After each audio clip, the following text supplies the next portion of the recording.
Hare Krishna. Welcome back to the live studios here in Radha Lane. Yes, it is Radha Lane. It's an actual address. You can send a package to it if you want. Right next to Shri Shri Radha Nilamadava Mandir in ISKCON of Houston, Texas, USA. Well, at least for now. Hare Krishna. We'll see what happens in the future. All right, we're going deeper into the Bhagavad-gita. We've reached the 16th chapter. And, you know, if you remember, in the 13th chapter, there was a long list of things that Krishna said was what knowledge is. Now we're going to go into the 16th chapter, and we're going to learn is in more detail. And some of these items overlap, which is very interesting. We can talk about that maybe later. But for now, we're going to recite, as we do every day, to create the auspicious atmosphere that Srila Prabhupada recited before he translated and purported the Bhagavad-gita as it is. It goes like this.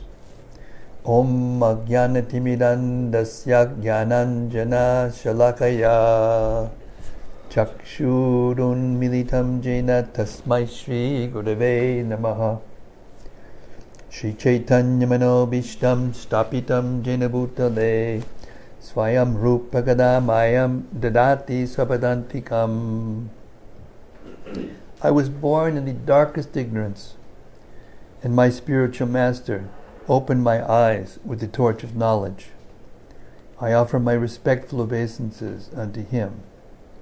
When will Srila Rupa Goswami Prabhupada, who was established within this material world the mission to fulfill the desire of Lord Chaitanya, give me shelter under his lotus feet? Bandeham Shri Guru Shri Yuta Padakamalam Shri Gurun Vaishnavams Cha Shri Rupam Sagrajatam Sahagana Raganathan Vitam Tam Sajivam Sadvetam Sabadhutam Purijana Sahitam Krishna Chaitanya Devam Shri Radha Krishna Padan Sahagana Lalita Shri Vishakhan Vitam Cha. I offer my respectful obeisances unto the lotus feet of my spiritual master and under the feet of all Vaishnavas. I offer my respectful obeisances unto the lotus feet of Srila Rupa Goswami, along with his elder brother Sanatana Goswami, as well as Raghunath Dasa and Raghunath Bhatta, Gopala Bhatta, and Srila Jiva Goswami. I offer my respectful obeisances to Lord Krishna Chaitanya and Lord Nityananda, along with Advaita Acharya, Gadadhara, Srivasa, and other associates.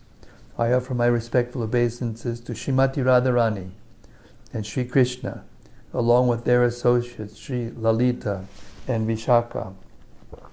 Hey Krishna, Karuna Sindho, Dina Bandho Jagatpate, Gopisha Gopika Kanta, Radha Kanta Namostute.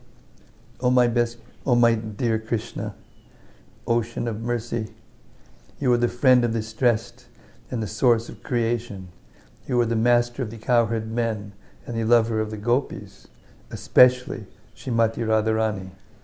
I offer my respectful obeisances unto you.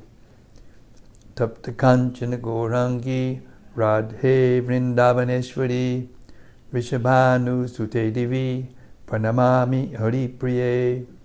I offer my respect to Radharani, whose bodily complexion is like molten gold, and who is the queen of Vrindavan.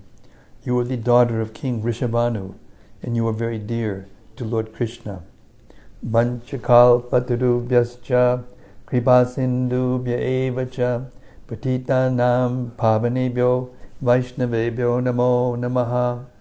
I offer my respectful obeisances unto all the Vaishnava devotees of the Lord. They can fulfill the desires of everyone, just like desire trees, and they are full of compassion for the fallen souls. Shri Krishna Chaitanya Prabhu Nityananda Shri Advaita Gadadhara Shivasadi Gaura Bhakta Vrinda. I offer my obeisances to Shri Krishna Chaitanya Prabhu Nityananda Shri Advaita Gadadhara Srivasa and all the others and all others in the line of devotion.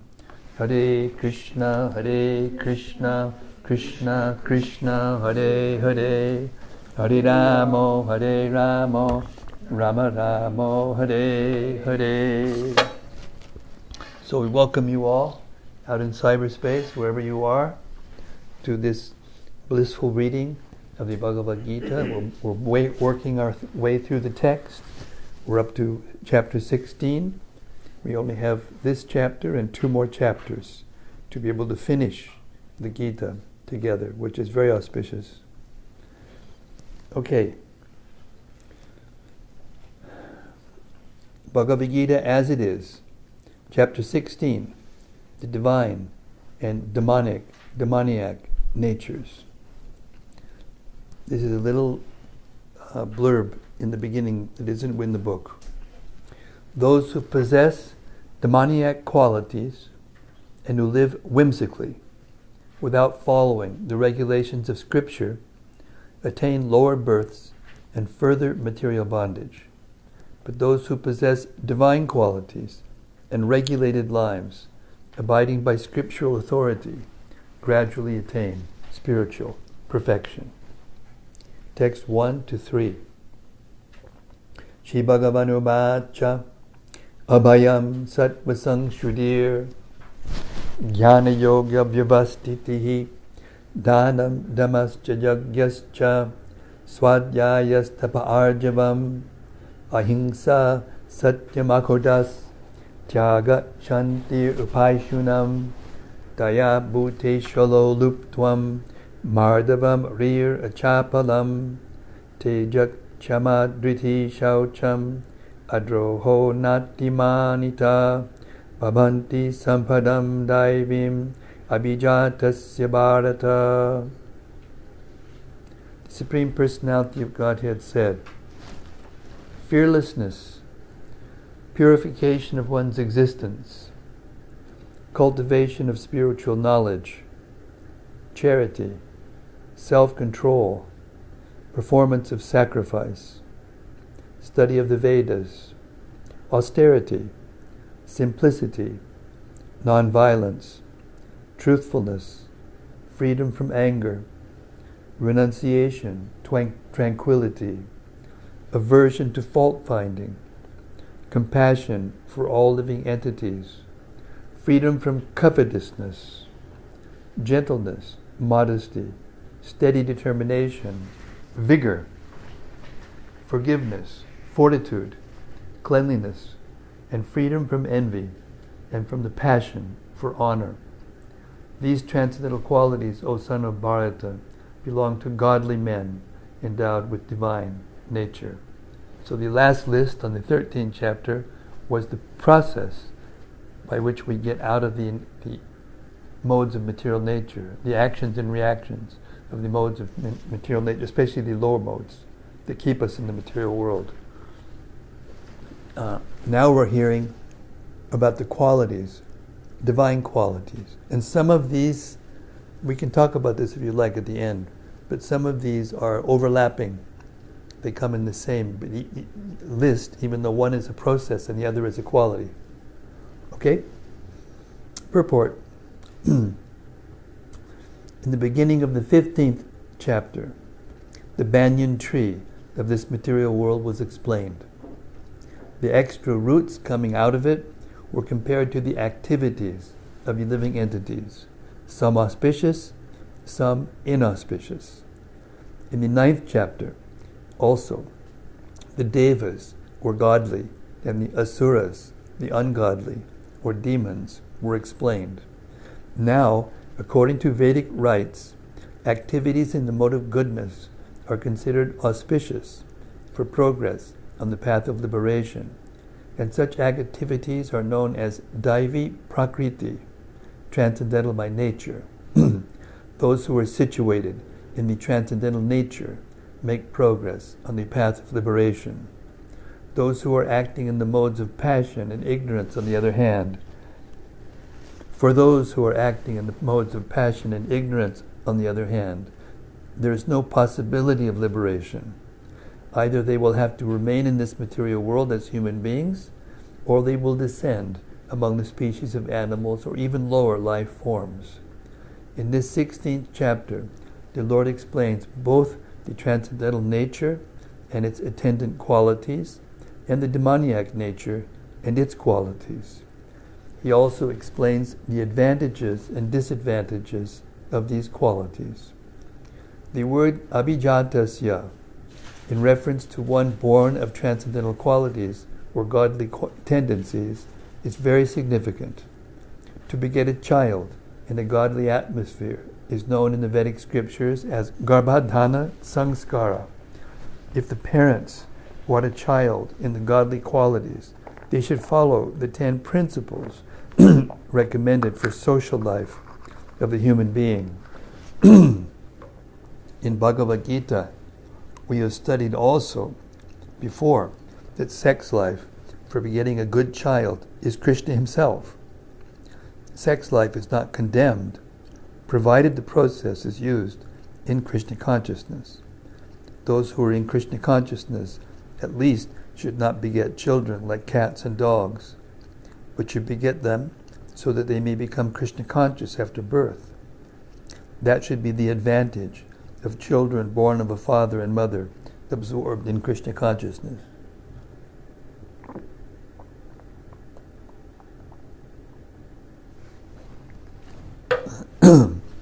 The social institution known as Varnashram Dharma, the institution dividing society into 4 divisions of spiritual life and 4 occupational divisions or castes, is not meant to divide human society according to birth. Such divisions are in terms of educational qualifications. They are to keep the society in a state of peace and prosperity.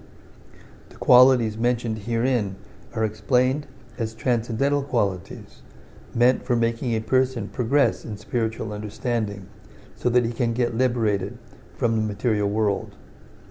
In the Varnashrama institution, the sannyasi, or the person in the renounced order of life, is considered to be the head or the spiritual master of all the social statuses and orders.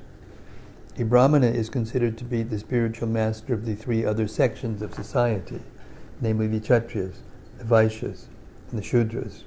But a sannyasi, who is on the top of the institution, is considered to be the spiritual master of the Brahmanas also. For a sannyasi, the first qualification should be fearlessness, because a sannyasi has to be alone without any support or guarantee of support. He has simply to depend on the mercy of the Supreme Personality of Godhead. If one thinks, after I leave my connections, who will protect me? He should not accept the renounced order of life. One must be fully convinced that Krishna, or the Supreme Personality of Godhead, in his localized aspect as Paramatma, is always within, that he is seeing everything, and always knows what one intends to do. Or one must have firm conviction that Krishna, as Paramatma, will take care of a soul surrendered to him. I shall never be alone, one should think. Even if I live in the darkest regions of a forest, I shall be accompanied by Krishna, and he will give me all protection. That conviction is called abhayam, fearlessness. This state of mind is necessary for a person in the renounced order of life. Then he has to purify his existence. There are so many rules and regulations to be followed in the renounced order of life. Most important of all, a sannyasi is strictly forbidden to have any intimate relationship with a woman. He is even forbidden to talk with a woman in a secluded place. Lord Chaitanya was an ideal sannyasi, and when he was at Puri, his feminine devotees could not even come near to offer their respects. They were advised to bow down from a distant place. This is not a sign of hatred for women as a class. but it is a stricture imposed on the sannyasi not to have close connections with women. One has to follow the rules and regulations of a particular status of life in order to purify his existence. For a sannyasi, intimate relations with women and possession of wealth for sense gratification are strictly forbidden. The ideal sannyasi was Lord Chaitanya himself, and we can learn from his life that he was very strict in regards to women. Although he is considered to be the most liberal incarnation of Godhead, accepting the most fallen conditioned souls, he strictly followed the rules and regulations of the sannyas order of life in connection with association with women. One of his personal associates, named Chota Haridas, was associated with Lord Chaitanya along with his other confidential personal associates. But somehow or other, this Chota Haridas looked lustily on a young woman, and Lord Chaitanya was so strict that he at once rejected him from the society of his personal associates. Lord Chaitanya said, for a sannyasi or anyone who was aspiring to get out of the clutches of material nature and trying to elevate himself to the spiritual nature and go back home, back to Godhead, for him looking toward material possessions and women for sense gratification, not even enjoying them, but just looking toward them with such a propensity, is so condemned that he had better commit suicide before experiencing such illicit desires. So these are the processes for purification. The next item is Jnana Yoga, Vyavastiti, being engaged in the cultivation of knowledge. Sannyasi life is meant for distributing knowledge to the householders and others who have forgotten their real life of spiritual advancement. A sannyasi is supposed to beg from door to door for his livelihood, but this does not mean that he is a beggar. Humility is also one of the qualifications of a transcendentally situated person, and out of sheer humility the sannyasi goes from door to door, not exactly for the purpose of begging, but to see the householders and awaken them to Krishna consciousness. This is the duty of a sannyasi. If he is actually advanced and so ordered by a spiritual master, he should preach Krishna consciousness with logic and understanding. And if one is not so advanced, he should not accept the renounced order of life. But even if one has accepted the renounced order of life without sufficient knowledge, he should engage himself fully in hearing from a bona fide spiritual master to cultivate knowledge. A sannyasi, or one in the renounced order of life, must be situated in fearlessness, sattva sangshuddhi, purity, and jnana yoga, knowledge. The next item is charity. Charity is meant for the householders. The householders should earn a livelihood by honorable means and spend 50% of their income to propagate Krishna consciousness all over the world. Thus a householder should give in charity to institutional societies that are engaged in that way.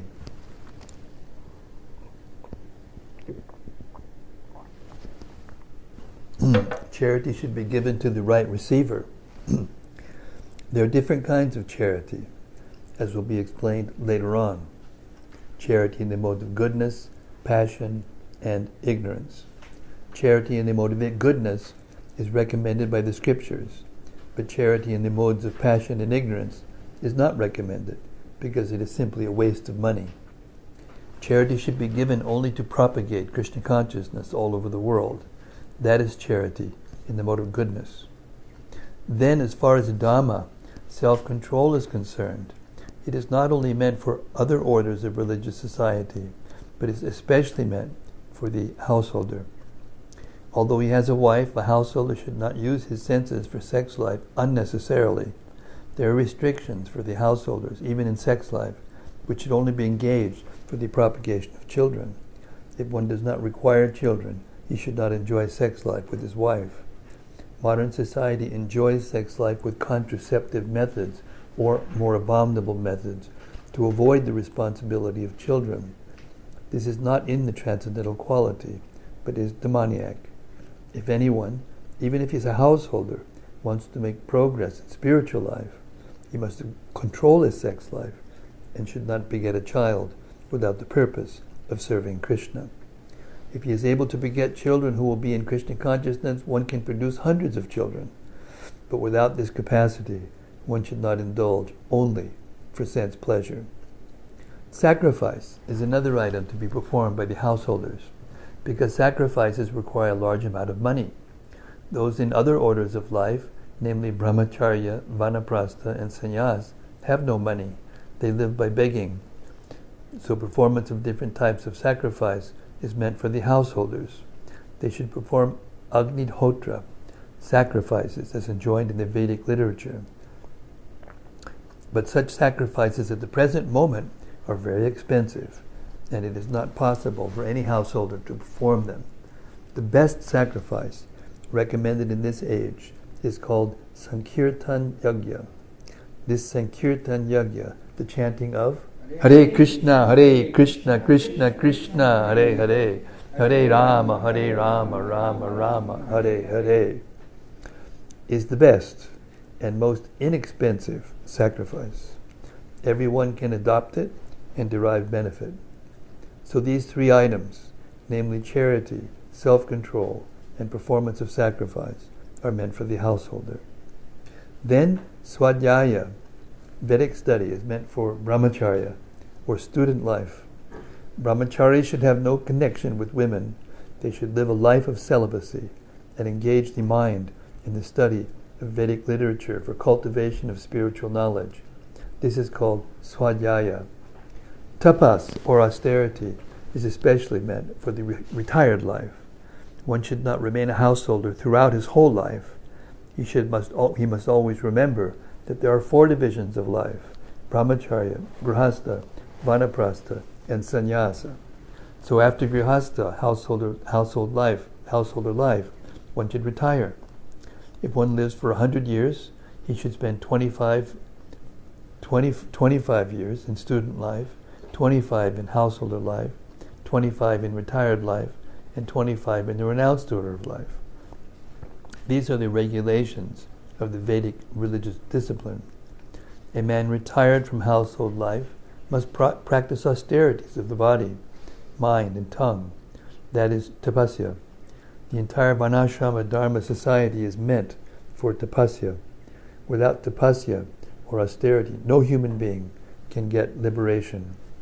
The theory that there is no need of austerity in life, that one can go on speculating and everything will be nice, is recommended neither in the Vedic literature nor in the Bhagavad-gita. Such theories are manufactured by show bottle spiritualists who are trying to gather more followers. If there are restrictions, rules, and regulations, people will not become attracted. Therefore, those who want followers in the name of religion, just to have a show only, don't restrict the lives of their students, nor their own lives, but that method is not approved by the Vedas. As far as the Brahminical quality of simplicity is concerned, not only should a particular order of life follow this principle, but every member, be he in the brahmachari ashram, grihastha ashram, vanaprastha ashram, or sannyasi ashram. One should be very simple and straightforward. Ahimsa means not arresting the progressive life of any living entity.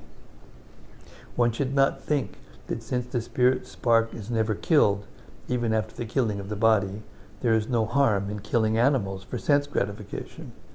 People are now addicted to eating animals, in spite of having an ample supply of grains, fruits, and milk. There is no necessity for animal killing. This injunction is for everyone. When there is no alternative, one may kill an animal, but it should be offered in sacrifice.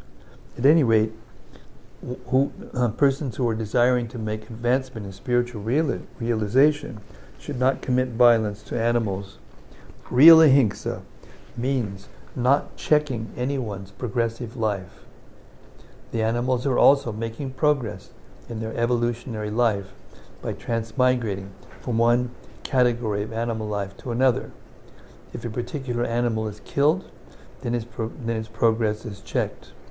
If an animal is staying in a particular body for so many days or so many years and is untimely killed, then he has to come back again in that form of life to complete the remaining days in order to be promoted to another species of life. So their progress should not be checked simply to satisfy one's palate. This is called ahimsa. Satyam. This word means that one should not distort the truth for some personal interest. In Vedic literature, there are some difficult passages, but the meaning or the purpose should be learned from a bona fide spiritual master. That is the process for understanding the Vedas. Shruti means that one should hear from the authority. One should not construe some interpretation for his personal interest. There are so many commentaries on Bhagavad-gita that misinterpret the original text. The real import of the word should be presented, and that should be learned from a bona fide spiritual master.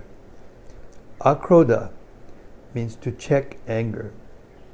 Even if there is provocation, one should be tolerant, for once one becomes angry, his whole body becomes polluted.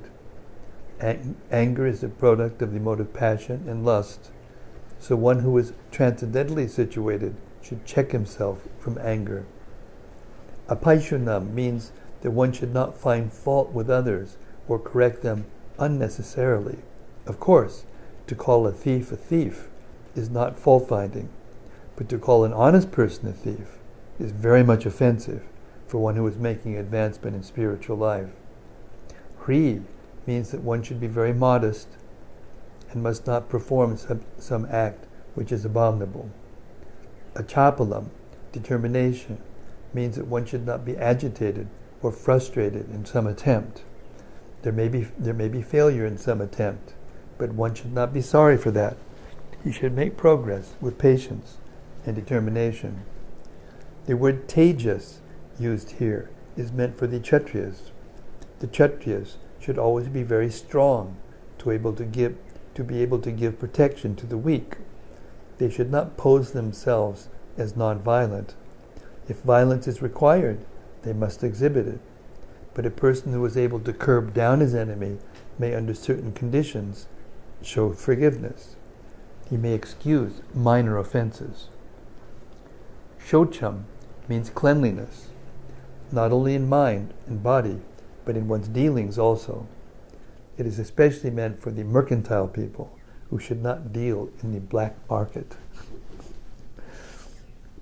Nati manita, not expecting honor, applies to the Shudras, the worker class, which are considered, according to Vedic injunctions, to be the lowest of the four classes.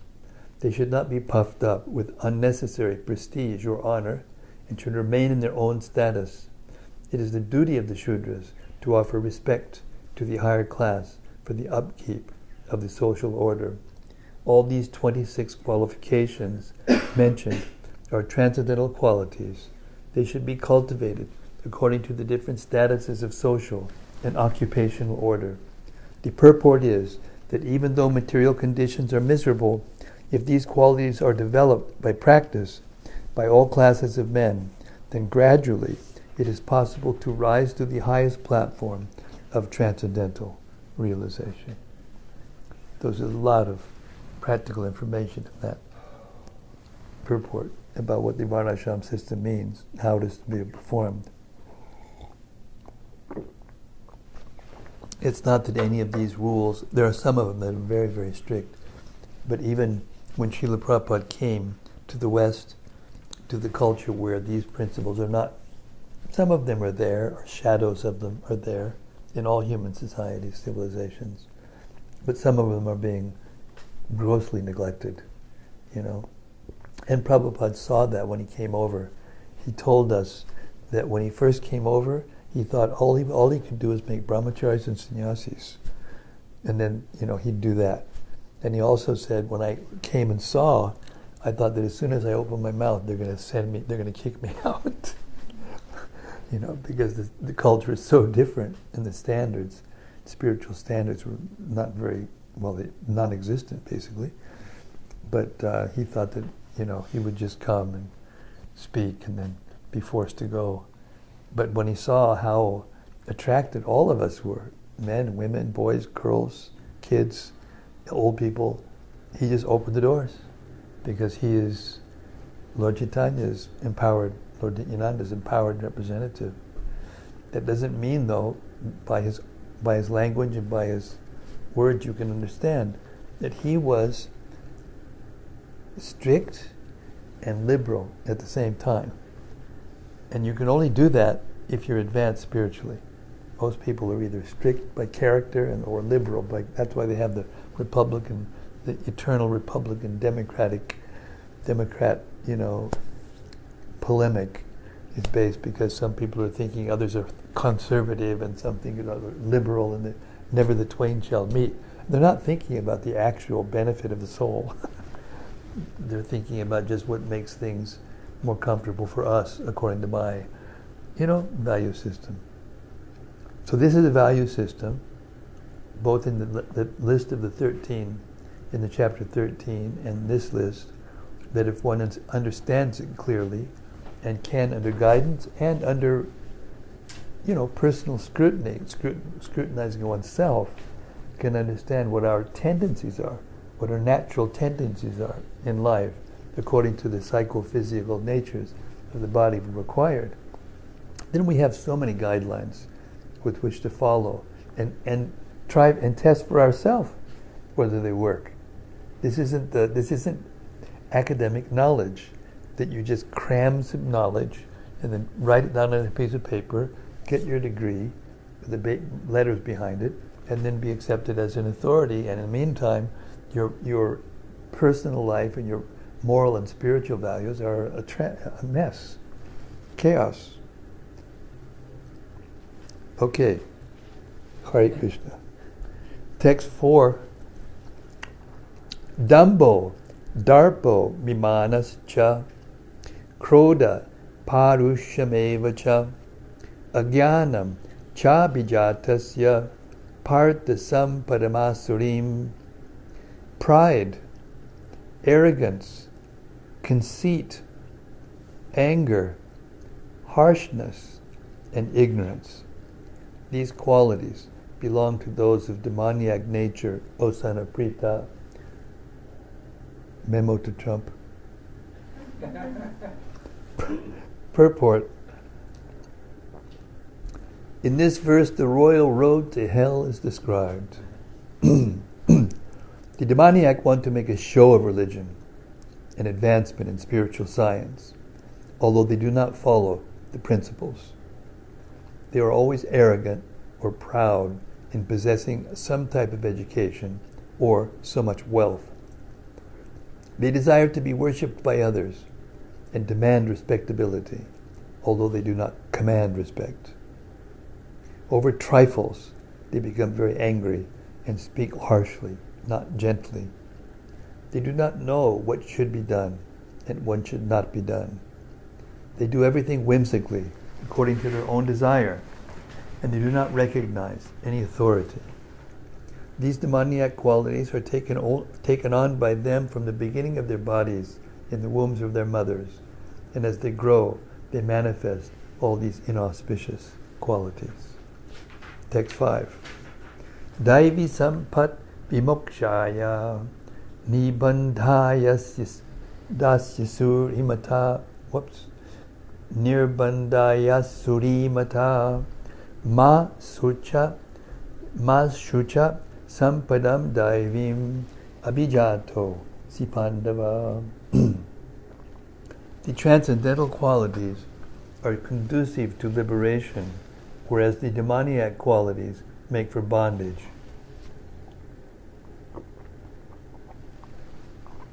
Do not worry, O son of Pandu, for you are born with the divine qualities.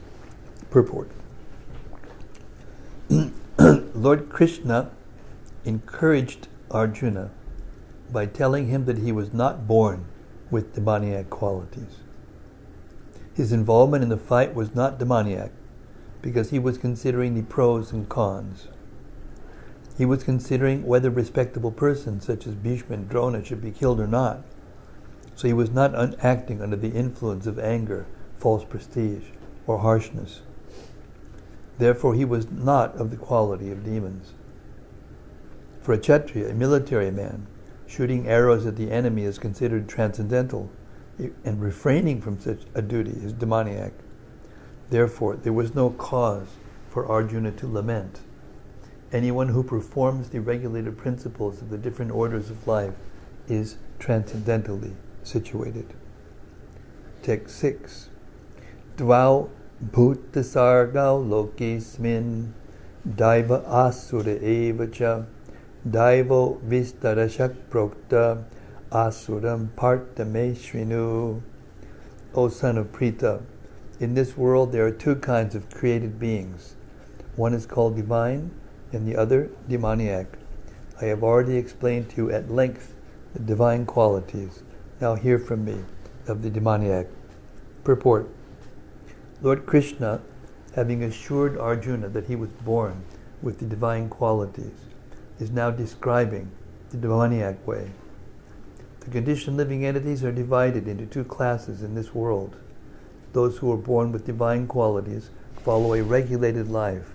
That is to say, they abide by the injunctions in scriptures and by the authorities. One should perform duties in the light of authoritative scripture. This mentality is called divine. One who does not follow the regulated principles as they are laid down in the scriptures and who acts according to his whims is called demoniac or asuric. There is no other criterion but obedience to the regulated principles of scriptures. It is mentioned in Vedic literature that both the demigods and the demons are born of the Prajapati. The only difference is that one class obeys the Vedic injunctions and the other does not. Text 7. Pravrittim cha nivrittim cha jananat vidurasuraha nashocham na pichacharo na satyam teshu vidyate. Those who are demoniac do not know what is to be done and what is not to be done. Neither cleanliness, nor proper behavior, nor truth is found in them. Purport.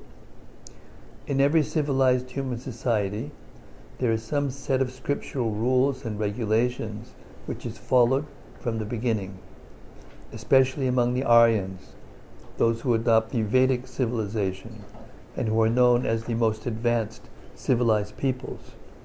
Those who do not follow the scriptural injunctions are supposed to be demons. Therefore, it is stated here that the demons do not know the scriptural rules, nor do they have any inclination to follow them. Most of them do not know them, and even if some of them know, they have not the tendency to follow them. They have no faith, or are they willing to act in terms of the Vedic injunctions. The demons are not clean, either externally or internally. One should be always careful to keep his body clean by bathing, brushing, teeth, shaving, changing clothes, and so on. As far as the internal cleanliness is concerned, one should always remember the holy names of God and chant Hare Krishna, Krishna Krishna, Hare Hare, Hare Rama, Rama Rama, Hare Hare. The demons neither like to follow all these rules for external and internal cleanliness. The demons neither like nor follow all these rules for external and internal cleanliness. As for behavior, there are many rules and regulations guiding human society, such as the Manu Samhita, which is the law of the human race. Even up to today, those who are Hindu follow the Manu Samhita. Laws of inheritance and other legalities are derived from this book. Now in the Manu Samhita it is clearly stated that a woman should not be given freedom. That does not mean that women are to be kept as slaves, but they are like children. Children are not given freedom, but that does not mean that they are kept as slaves. The demons have now neglected such injunctions, and they think that women should be given as much freedom as men. However, this has not improved the social condition of the world. Actually, a woman should be given protection at every stage of life. She should be given protection by the father in her younger days, by the husband in her youth, and by the grown-up sons in her old age. This is proper social behavior according to the Manu Samhita.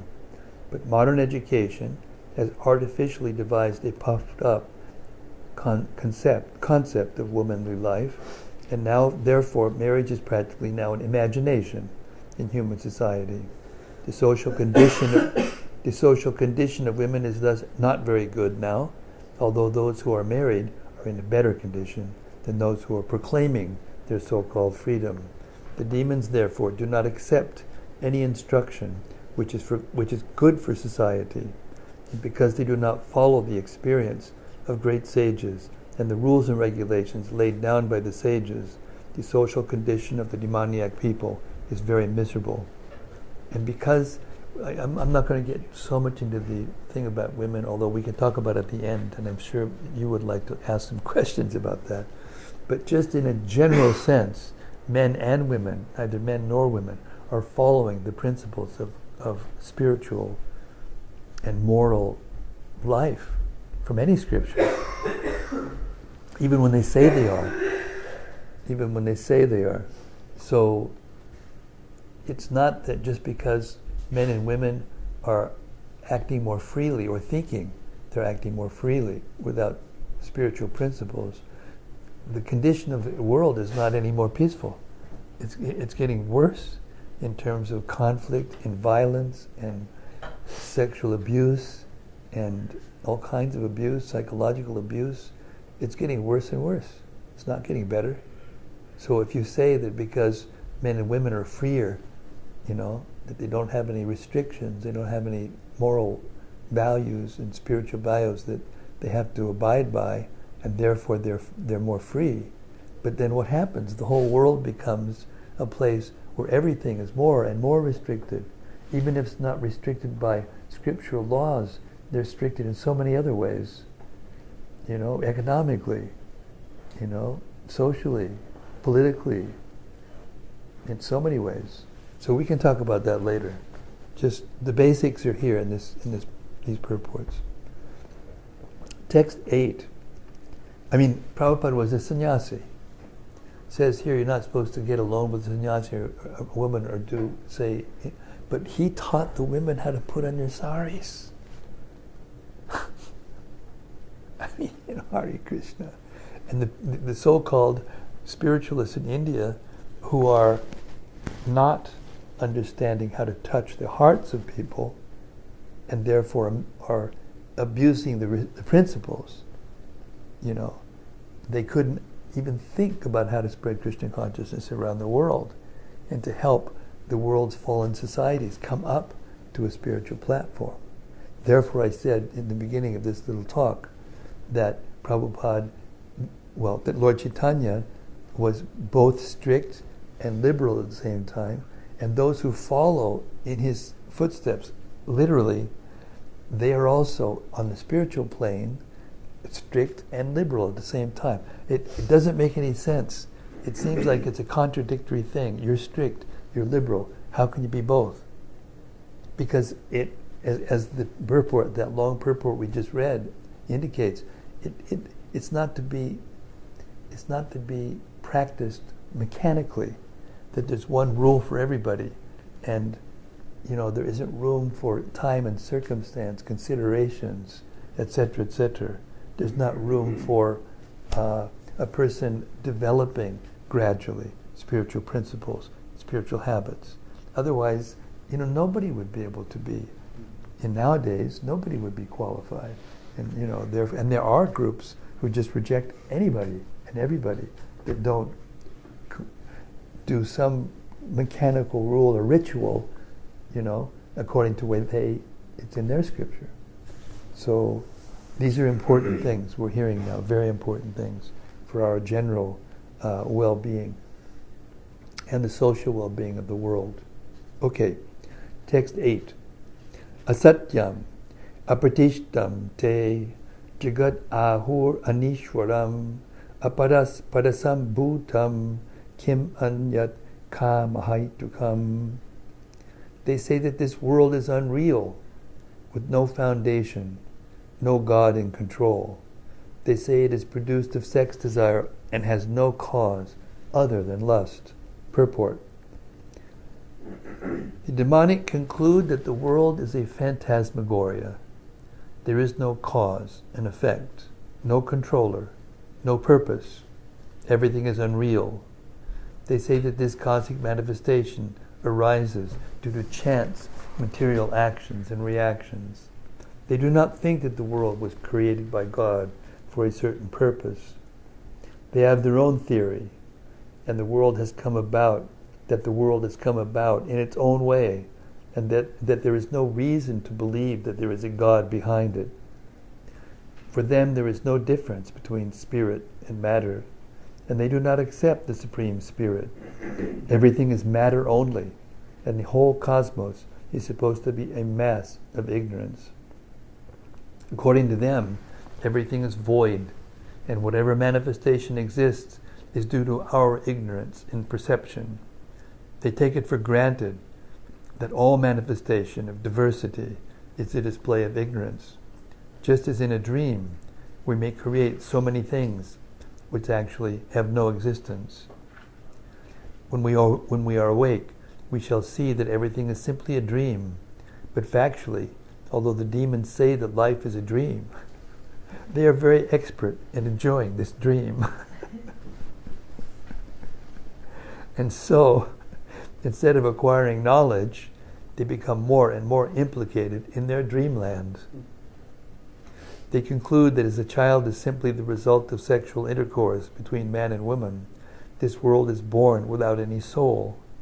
For them it is only a combination of matter that has produced living entities, and there is no question of existence of the soul. As many living creatures come out from perspiration and from a dead body without any cause, the whole living world has come out of the material combinations of the cosmic manifestation. Therefore, material nature is the cause of this manifestation, and there is no other cause. They do not believe in the words of Krishna in Bhagavad-gita, Maya yakshena prakriti suyate sacharacharam. Under my direction, the whole material world is moving. In other words, among the demons there is no perfect knowledge of the creation of the world. Every one of them has some particular theory of his own. According to them, one interpretation of the scriptures is as good as another, for they do not believe in a standard understanding of the scriptural injunctions. Text 9. Etam drishtim avastabhya nashtat manolpabudiyaha prabhavan yugakarmana chayaya jagato hitaha. Following such conclusions, the demoniac, who are lost to themselves and who have no intelligence, engage in unbeneficial, horrible works meant to destroy the world. Purport. The demoniac are engaged in activities that will lead the world to destruction. The Lord states here that they are less intelligent. The materialists, who have no concept of God, think that they are advancing.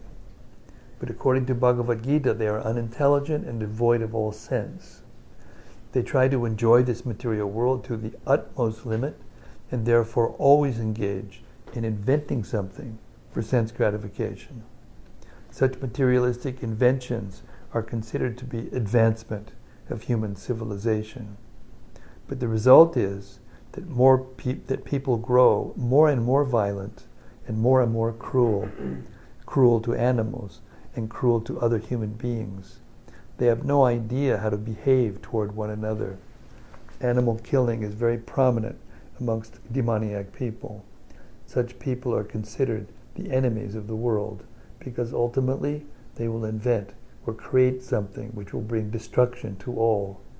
Indirectly, this verse anticipates the invention of nuclear weapons, of which the whole world is today very proud.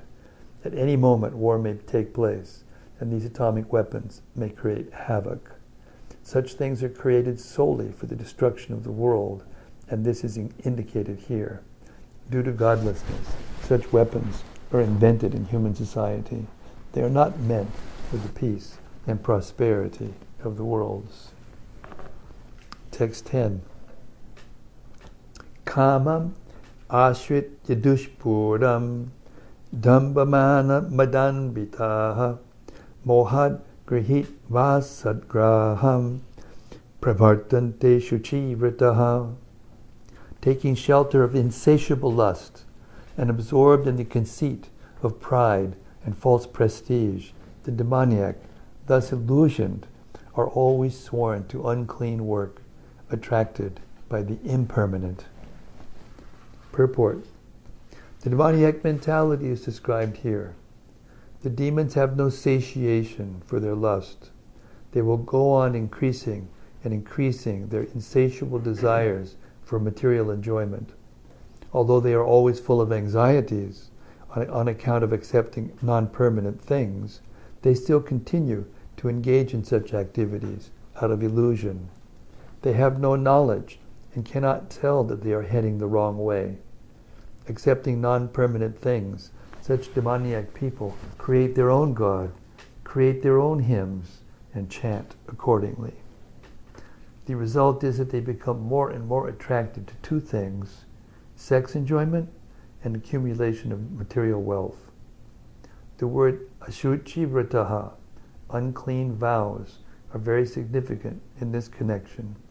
Such demoniac people are only attracted by wine, women, gambling, and meat eating. Those who are ashuchi, unclean, those are their ashuchi, unclean habits. Induced by pride and false prestige, they create some principles of religion which are not approved by the Vedic injunctions.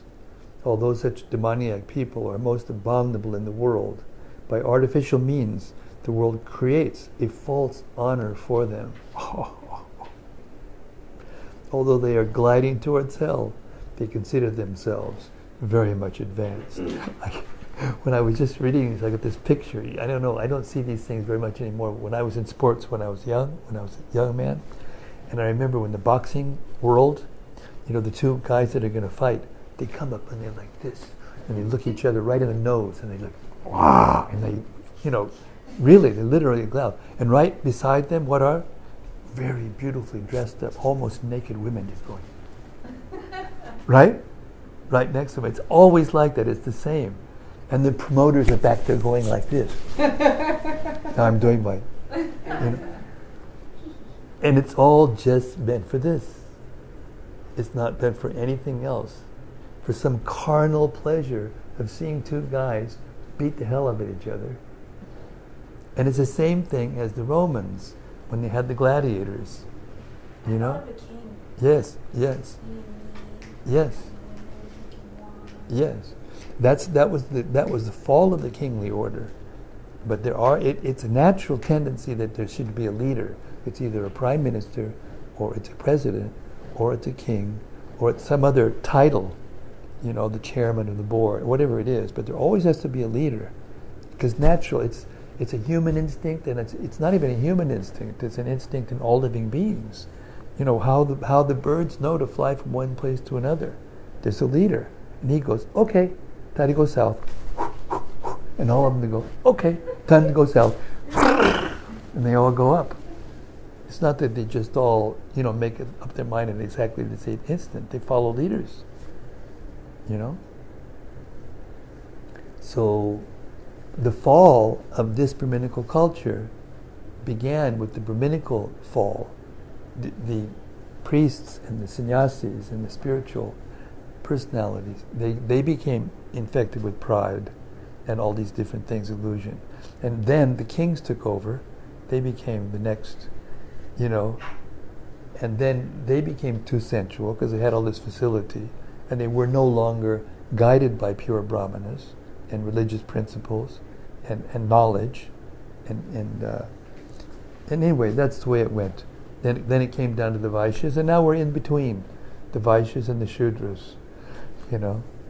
Vaishyas are the capitalists, and the communists are the Shudras. Okay, I'll get off my soapbox here for a few minutes anyway, at least. Okay. Where were we? Text 11 and 12.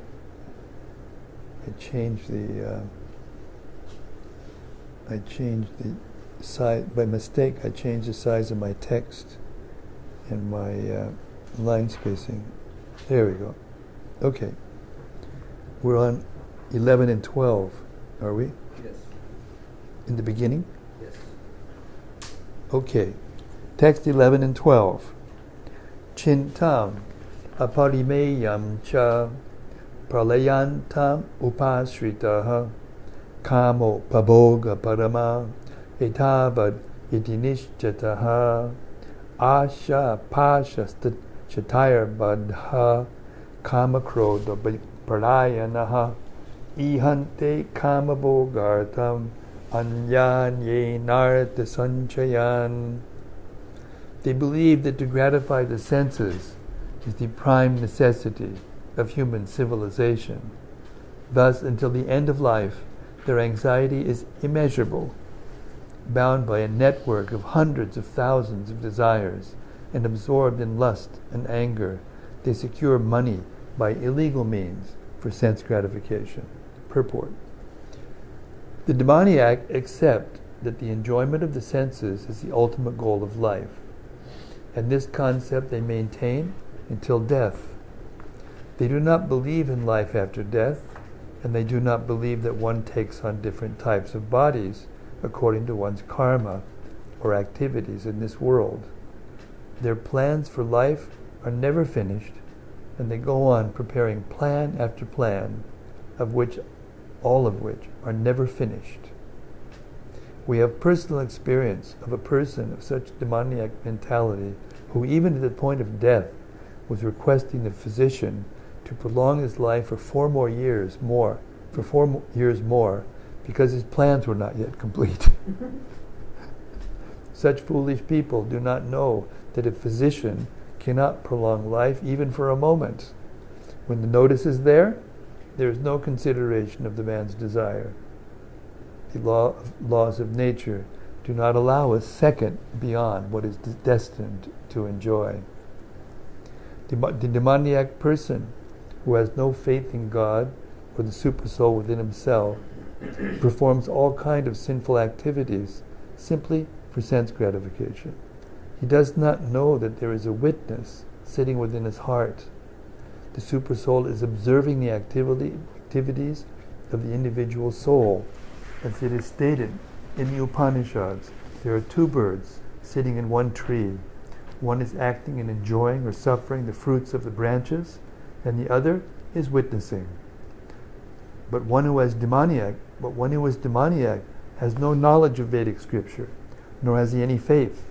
Therefore he feels free to do anything for sense enjoyment, regardless of the consequences. Text 13 to 15.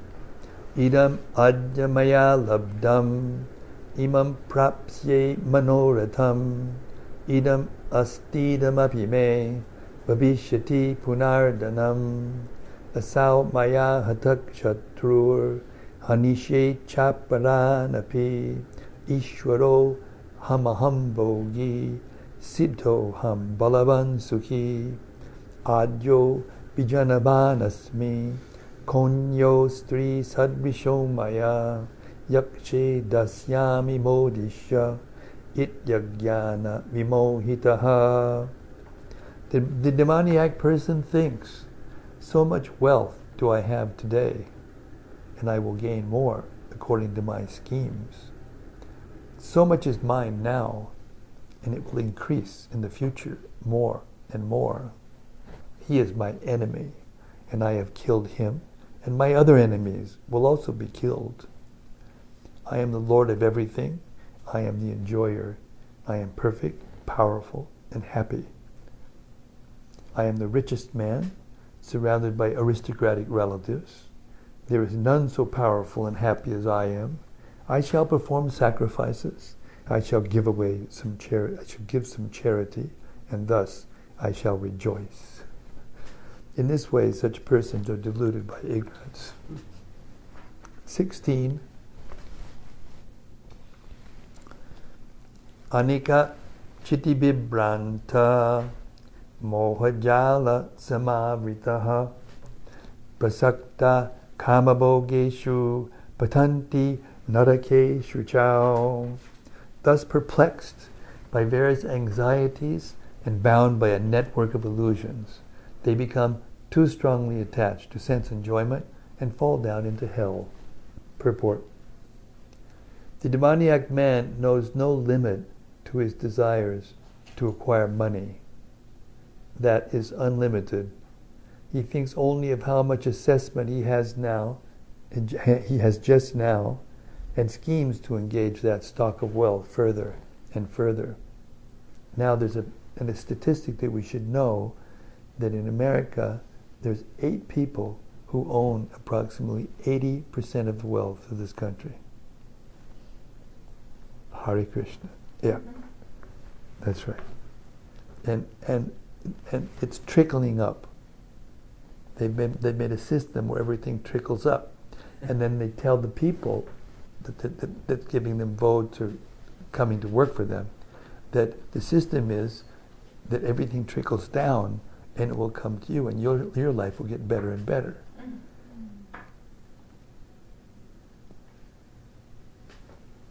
Now Zuckerberg just passed Buffett.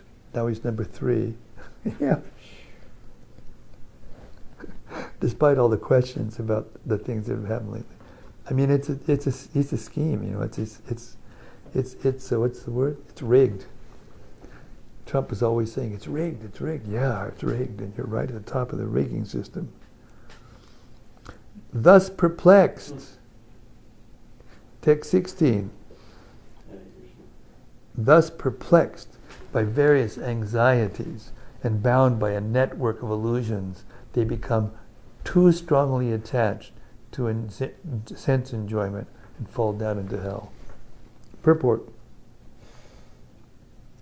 The demoniac man knows no limit to his desire to acquire money.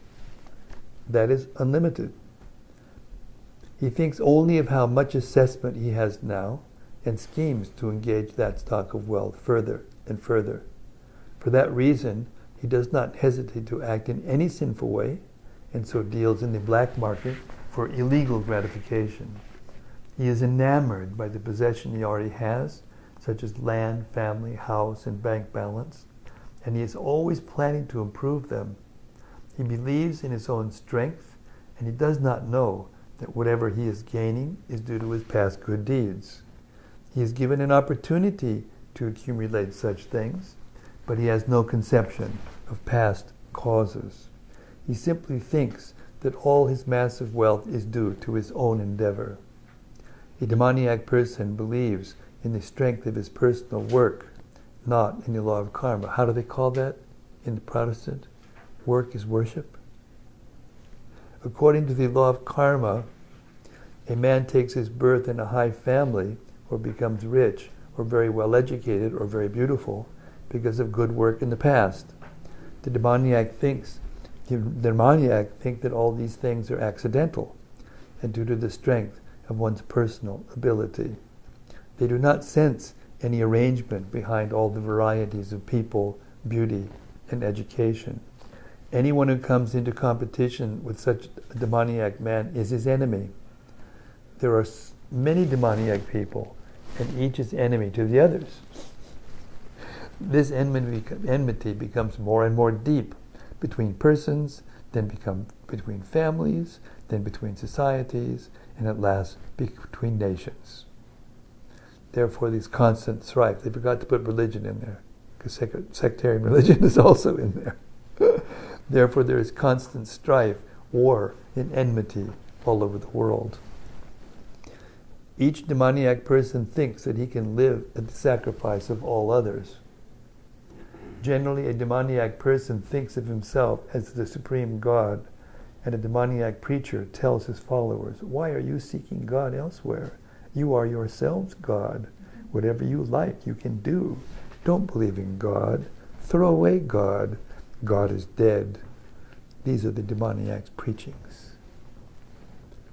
Although the demoniac persons, or even if they don't say that, they say, yes, God is one. He doesn't have eyes, he doesn't have ears, he doesn't have senses.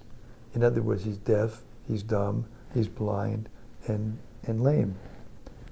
Is that glorification? If I look at you and say, I think you're deaf, you're blind, you're lame, and you're dumb, is that a very nice thing to say to anybody? What to speak of God? This whole business about God is one, and there's no form, there's no personality. It's saying, you're deaf, you're dumb, you're blind, and he's given us everything. Ingratitude. Although the demoniac person sees others equally rich and influential, or even more so, he thinks that no one is richer than he, and that no one is more influential than he. As far as promotion to the higher planetary system is concerned, he does not believe in performing yajnas or sacrifices. Demons think that they will manufacture their own process of yajna and prepare some machine by which they will be able to reach any higher planet. The best example of such a demoniac man was Ravana. He offered a program to the people by which he would prepare a staircase. So it sounds familiar, maybe the most popular song in the history of rock and roll, Stairway to Heaven, whatever that was. Same thing. Everybody knows it. He offered a program by which the people would prepare a staircase to heaven so that anyone could reach the heavenly planets without performing sacrifices, such as are prescribed in the Vedas. Similarly, in the present age, such demoniac men are striving to reach the higher planetary systems by mechanical arrangements. These are examples of bewilderment. The result is that without their knowledge, they are gliding toward hell. Here the Sanskrit word moha jala is very significant. Jala means net, like fish caught in a net. They have no way to come out. I know, it's pretty serious stuff. It's kind of sobering up, but it's the truth. Sometimes the truth hurts. But it doesn't have to. Okay, we're going to stop there. Text 17.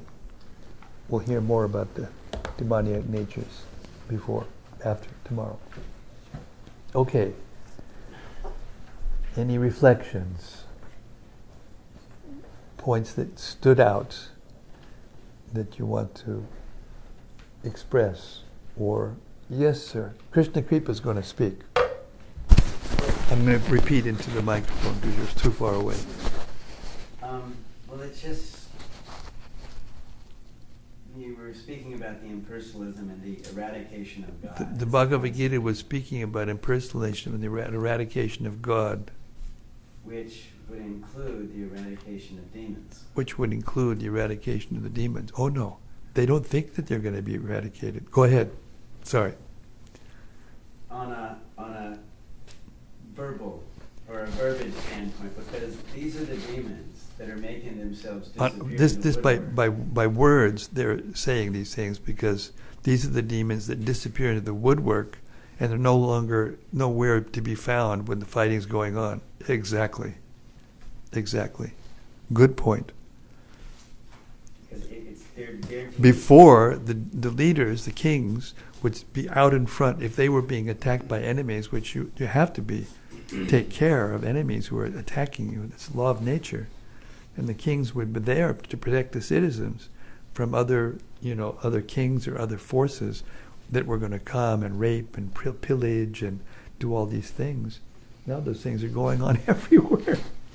And there are no Kshatriyas to protect the people from them.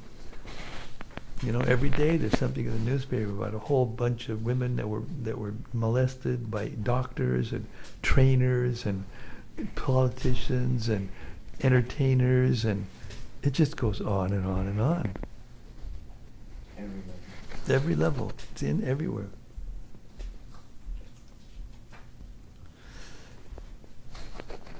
Yeah, that's a very good point. There's no real leadership. neither spiritual nor political. And therefore it is I just came across a very nice, maybe I'll just read this before I go, because I was reading Swami in a Strange Land by Yogeshwar. A very nice approach and a very nice description of Prabhupada's pastimes on the earth. And I just copied this excerpt from his book. This is Bhakti Siddhanta Saraswati Thakur, Prabhupada's spiritual master. And he, these are almost his last words to his followers, just before he left. This is from Swami in a Strange Land, page 38. A week later, after Srila Bhaktisiddhanta Saraswati Thakur's last letter to Srila Prabhupada, which came, by the way, just 2 weeks before he left, Bhaktisiddhanta issued his final wishes to his disciples. Quote, "All of you, please preach this message. Work together for this single purpose. Do not abandon this goal, even in the face of hundreds of dangers, insults, or persecutions. Do not lose your spirit if you see that the majority of people cannot accept the principle of selfless service to the Supreme Lord. The doctrines of Krishna Bhakti may at first seem startling, perhaps even perplexing," he said, "but every human being is knowingly or unknowingly struggling to eliminate the dualities which interfere with direct experience of eternity. Only obligation," he concluded, is to help them go beyond those dualities. Only obligation, he concluded, is to help them go on, to go beyond those dualities and enter the world of eternal fulfillment, and never abandon your chanting. Please, always chant the name of the Lord while remaining humbler than a blade of grass and more tolerant than a tree."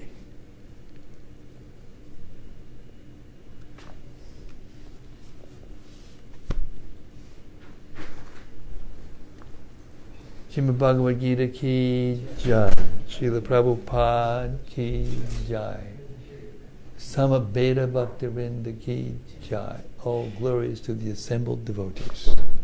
All glories to the assembled devotees. Hare Krishna. All glories to the assembled devotees. All glories to